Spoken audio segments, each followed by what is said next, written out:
ఇప్పుడే ఎన్గోల్డ్ బయర్స్ కి కాల్ చేయండి. మీ తాకట్టు బంగారం కష్టాలకి గుడ్ బై చెప్పండి. జెన్యున్ ఎవరు ఉంటారో తెలుస్తుంది.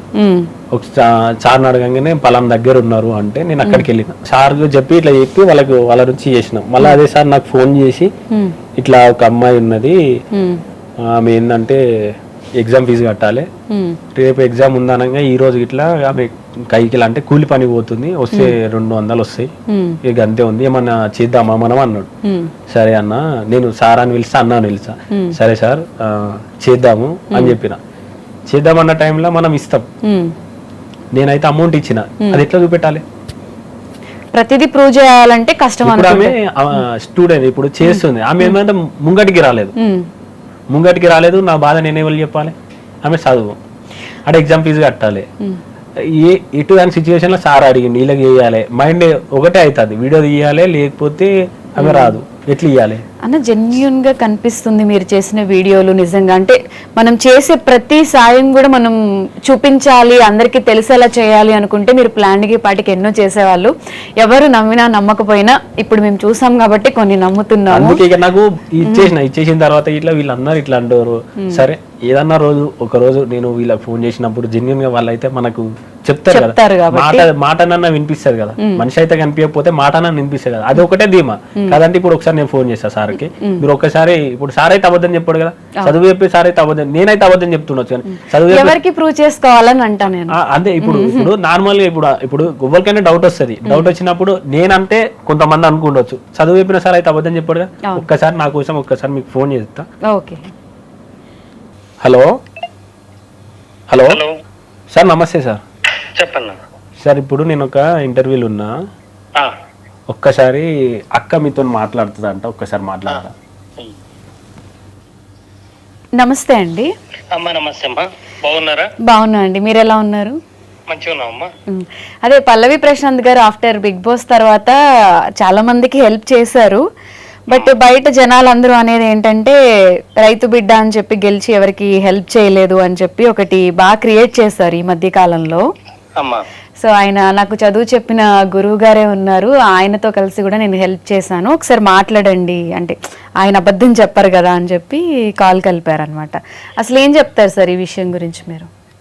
అంటే అమ్మాయి అంటే అబ్బాయి స్థాయికి మించి ఫార్మర్స్ కు చేసిండమ్మా. ఎందుకంటే వాళ్ళది అత్యంత పేదరికమైన కుటుంబం. నేను చిన్నప్పటి నుంచి ఆయనకు చదువు చెప్పిన, చిన్న పేదరిక కుటుంబం అయినా కూడా ఆ థాట్ తోటి నిజానికి రైతు బిడ్డనే.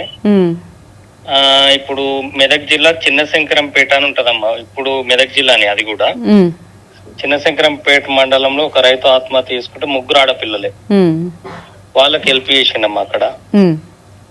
తర్వాత ఇప్పుడు సిద్దిపేట జిల్లా R&R కాలనీ అంటే ఈ మల్లన్న సాగర్లో సబ్మెర్జ్డ్ విలేజ్ అది.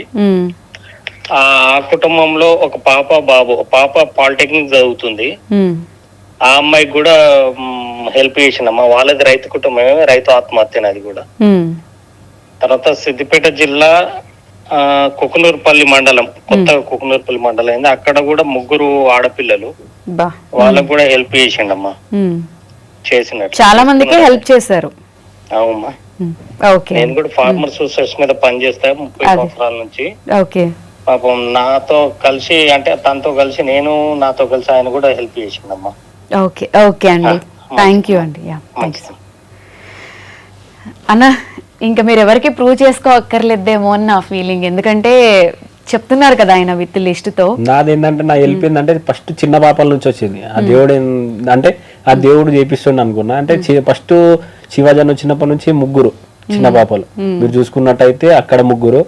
ఇప్పుడు నేను చేసిన ఇప్పుడు సార్ చెప్పిన దగ్గర ఇక్కడ చూడు చిన్న పాపలతోనే అవుతుంది మొత్తం అందరికి. మేబీ మీ సైడ్ నుంచి వాళ్ళకి హెల్ప్ వెళ్ళాలని రాసి పెట్టి నాకు అదృష్టం అనిపించింది. అంటే చిన్న పిల్లలకి చేయాలంటే ఇట్లా ఉండాలి కదా. ఇక్కడ ఏమైతుందంటే నాకు మంచిగా అనిపించింది. నేను ప్రతి ఇంత ముందుకు మీరు చూసిందా నీకు చెప్పిన కొన్ని వీడియోలు నేను తీసుకోలేదు చిన్న పాపలు దాన్ని, అక్కడ నుంచి స్టార్ట్ అయింది నాది. ఫస్ట్ నుంచి స్టార్ట్ అయింది, ఇప్పటిదాకా నడుస్తూనే ఉన్నది. మంచి పనులు చేస్తున్నారు కాబట్టి మేబీ మంచి వైఫ్ రావచ్చేమో ఇన్ ఫ్యూచర్ లో. ఇవన్నీ చూసి గాడ్ బ్లెస్సింగ్స్. అని పెళ్ళి ఎప్పుడు అన్న అన్ని చెప్తున్నారు కానీ పెళ్లి గురించి చెప్పట్లేదు. ఇప్పుడు పెళ్ళాను అనుకో, ఏమో బాబు అరే నువ్వు గట్ల అడుగు బిడ్డ గట్ల అడుగు అంటాను అంటారా? మీ తరపు నుంచి నేను అడుగుతున్నాను, చెప్పండి అన్న పెళ్ళి వద్దక్క. అన్ని మంచి పనులు. అంటే ఏదైనా రిలేషన్ ఉందా, లేకపోతే లవ్ మ్యారేజా, అరేంజ్డ్ మ్యారేజా? బాపు చెప్పినానే అక్క. ఇప్పటి వరకు లవ్ ఏం చేయలేదా? ఇలా అన్నో ఎక్కడ ఉంటది కదా అదే లేకుండా ఎవ్వరు ఉండరు. నా కోసం ఎక్కడో పుట్టి ఉంటది కదా అంటానా. బిగ్ బాస్ లో రతిక ఏదో కొంచెం మీతో క్లోజ్ గా ఉన్నారు, మీ ఇద్దరు వదిన ట్రాక్ నడిచింది, అది సీరియస్ ఏంటి కొంప తీసి? లేదక్క, నిజం చెప్పండి. అయ్య లేదక్క. ఆ స్టోరీ బిగ్ బాస్ హౌస్ వరకేనా రతిక? అది అంటే బయటకు వచ్చిన తర్వాత తనతో మీ ర్యాప్ ఎలా ఉంది ఏంటి? అయ్యో ఎవరి పనులు ఎవరు టచ్ లో ఉన్నారా అన్న? ఎవరు లేరు. శివాజీ గారికి మీరంటే చాలా ఇష్టం, మీకు ఆయన అంటే ఇష్టం కదా. శివాజీ గారు అంటే మీరు వన్ వర్డ్ లో ఏం చెప్తారు? నాకు అన్న. అన్న, సొంత అన్న. అన్న లేడు, అన్న. ఇక అన్నలా చూసుకుంటారు. బిగ్ బాస్ హౌస్ లో మీకు వీళ్ళందరూ సపోర్ట్ చేశారు, బయట కూడా మీరు హౌస్ లో ఉన్నప్పుడు మీకు చాలా మంది ఫ్రెండ్స్ సపోర్ట్ చేశారు అని చెప్పి విన్నాం. వాళ్ళ గురించి మీ పైన సాంగ్స్ కూడా వచ్చాయి కదా. అంటే వీళ్ళందరూ, నేను ఒక్కని కాదు, వాళ్ళందరూ గెలిచారు. వాళ్ళందరూ ఇప్పుడు ఎలా ఫీల్ అవుతారు? ఇప్పటికీ మీతో టచ్ లో ఉంటారు? అందరూ మంచిగా ఉండాలి. ఇప్పుడు ఏంటంటే ఇప్పుడు వాళ్ళు అంటే ఇప్పుడు వాళ్ళు మనం అందరం గెలిచినామని వాళ్ళొక్క ఫీలింగ్. గెలిచాం, మీతో పాటు వాళ్ళు కూడా గెలిచారు. నేను అనుకుంటా మనం అందరం ఇప్పుడు అంటే నువ్వు గెలిచినావు ఇట్లా ఎట్లా అంటే కాదా, మనం అందరం గెలిచాం. మరి మూవీ ఎప్పుడు తీస్తున్నారు? సక్సెస్ అయిపోయింది, ఫేమ్ వచ్చింది, పంచడాలు కూడా అయిపోయింది. నెక్స్ట్ అట్లీస్ట్ ఏదో ఒక బిగ్ ఎంట్రీతోనో మీరు చేయడానికి రెడీగానే ఉన్నారా? Waiting for projects. ఇప్పటి వరకు ఏం రాలేదా మీకు ఆఫర్స్? నడుస్తా అట్లా. అంటే ఇప్పుడు మంచి సినిమా చేసాక పెళ్లి చేసుకుంటారా లేకపోతే ఎట్లా? అంటే మీరు ఎంత ఫ్లెష్ అవుతున్నారంటే ఏదో సంథింగ్ ఉంది అని అనిపిస్తుంది. అంటే ఏదో ఒక ఏజ్ లో ఒక లవ్ స్టోరీ ఉంటది కదా. జస్ట్ అట్లీస్ట్ అమ్మాయికి చెప్పారా, చెప్పలేదా? వద్దా? అయితే అందరికి తెలిసే ఉంటది. సేమ్ ఊరా, పక్క పొలమా? జస్ట్ చెప్పండి. అంటే అట్లీస్ట్ అమ్మాయికైనా చెప్పలేకపోతే అట్లీస్ట్ ఇష్టం అనేది మన షో నుంచి అయినా, అరే ఇంత పెద్ద సపోర్టర్ మనకి బాబు చెప్తాడు. ఓ మీ డాడీకి తెలుసా? బాబు పెళ్లి చేస్తాడు కదా అంటున్నా. ఎట్లయినా పెళ్లి చేసుకోవాలి, బాబు చెప్తాడు అంటాను. ఖచ్చితంగా చెప్తాక. ఈ క్వశ్చన్ నేను నో, అది అరేంజ్డ్ మ్యారేజ్ అవుతుంది. నేను అడిగేది లవ్ గురించి కదన్నా. పర్లేదన్న, దీన్ని ఎవ్వరు కాంట్రవర్సీ చేయరు, ప్రతి ఒక్కరి లైఫ్ లో ఉండేదే కదా. అంటే ఇంత మంచి పర్సన్ ని ఎవరన్నా రిజెక్ట్ చేశారా ఏంటి? మా సైడ్ సపోర్ట్ ఇప్పుడు ఏం లేదు. అంటే ఒకప్పుడు ఉంది. బ్రేకప్ అయిందా లేకపోతే మీరు ప్రపోజ్ చేయలేకపోయారా? ఎందుకు ఆగిపోయింది? ఏం లేదక్క.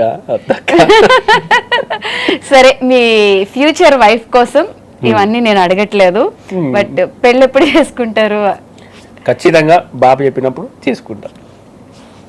ఆయన చెప్తున్నారు ఇప్పుడే. ఆయన నుంచి నాకు ఇక్కడ సైగలు వచ్చాయి. సో ఆయన మీద చెప్తున్నారు కానీ బ్యాక్ ఎండ్ ఏదో నడుస్తుంది. నెక్స్ట్ ఏదో ఒక రోజు మనకి దొరుకుతారు, మళ్ళీ ఇంటర్వ్యూలో అప్పుడు అడుగుదాం. ఇంత నవ్వుతున్నారంటే పక్క కాదక్క. ఇప్పుడు ఈ వీడియో బాబు చూస్తాడు, మీరు మంచిగా అడిగిరు అని బాబా అంటాడు. పెళ్లి చేసుకోమంటే అంటే నార్మల్ అంటారు, వీడికి పోయినా అడిగి పోయినా పెళ్లి ఎప్పుడు అంటే ఇప్పుడు మీరు అదే క్వశ్చన్ అడిగితే అదే వస్తుంది నాకు. నేను ఇంటికి పోయినా వచ్చిన వాళ్ళంతా నీ పెళ్లి కామన్ గా అడుగుతారు, అందుకే మీరు అడగంగా నాకు నవ్వుతుంది. సరే అంకుల్, త్వరగా ఒక మంచి అమ్మాయిని చూడండి, మీ మీదే చెప్తున్నారు కాబట్టి పెళ్లి చేసుకుంటారు. మీ మమ్మీ ఏమంటారు? ఇప్పుడు మా కొడుకు చాలా పెద్దోడు అయిపోయాడు, అరే పెళ్లి ఎప్పుడు చేసుకుంటావరా, కోడల్ని ఎప్పుడు తెస్తావు అట్లా అడుగుతారా? తిడుతుంది ఇంకా. పెళ్లి చేసుకోమంటే చేసుకుంటా. ఓ, ఆడవాళ్ళు ఉంటే కొంచెం షేర్ చేసుకుంటారు. సరే ఇంటికి వచ్చి నార్మల్ వస్తారు కదా, వచ్చినప్పుడు నేను అనుకోడు